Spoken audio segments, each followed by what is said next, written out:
Hello friends, good morning. Hope आप सब लोग अच्छे होंगे। आज हम रेनूज़ किचन में बनाएंगे पिंडी छोले। इसके लिए हम सबसे पहले छोले को बॉईल करने रख देंगे। एक कॉटन कपड़े में चाय की पत्ती, जावित्री, लौंग, बड़ी इलायची, स्टार एनीसीड और काली मिर्च, खड़ी लाल मिर्च, सूखा आंवला, ये सब लेकर एक पोटली बना लेंगे। पोटली बनाकर हम इसको बॉईल होने वाले छोलों में डाल देंगे।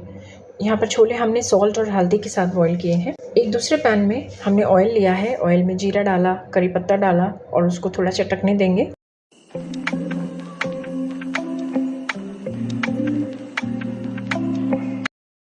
यहाँ पर हम थोड़ी सी हींग भी डाल रहे हैं।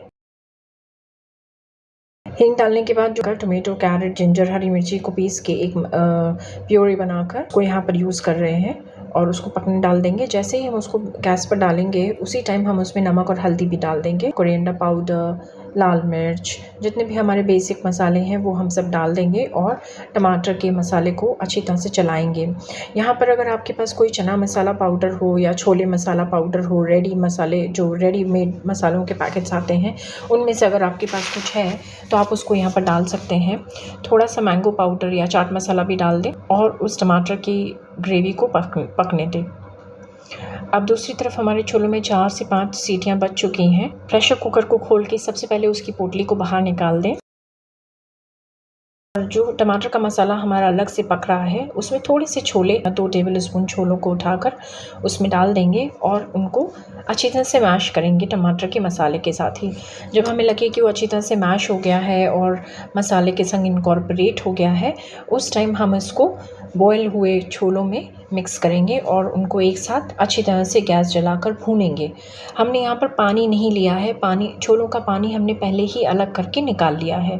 अब सिर्फ हम टमाटर के मसाले को, टमाटर, अदरक, हरी मिर्ची के मसाले को हम यहाँ पर छोलों के संग अच्छी तरह से इनकॉर्पोरेट कर रहे हैं, अच्छी तरह से छोलों को भून रहे हैं। और अगर आप प्याज वाले छोले बनाना चाहते हैं तब आप टमाटर, प्याज, हरी मिर्ची, लहसुन और अदरक इन सबको 5 को पीस के अच्छी तरह से यूज़ करें। मैंने यहाँ पर प्याज नहीं यूज़ किया, मैंने प्याज की जगह पर कैरेट यूज़ किया है, तो उससे भी हमारी ग्रेवी जो है वो थिक बनेगी।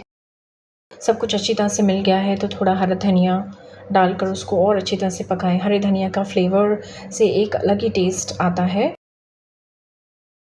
अब जब सब कुछ अच्छी तरह से मिल चुका है, छोले का जो पानी बचा हुआ है वो ऐड करेंगे और एक सीटी और लगाएंगे।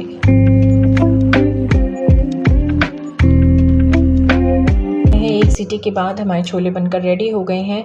Garnish it with coriander leaves, serve with rice और पूड़ी और bhatura. Thank you. You have a good day.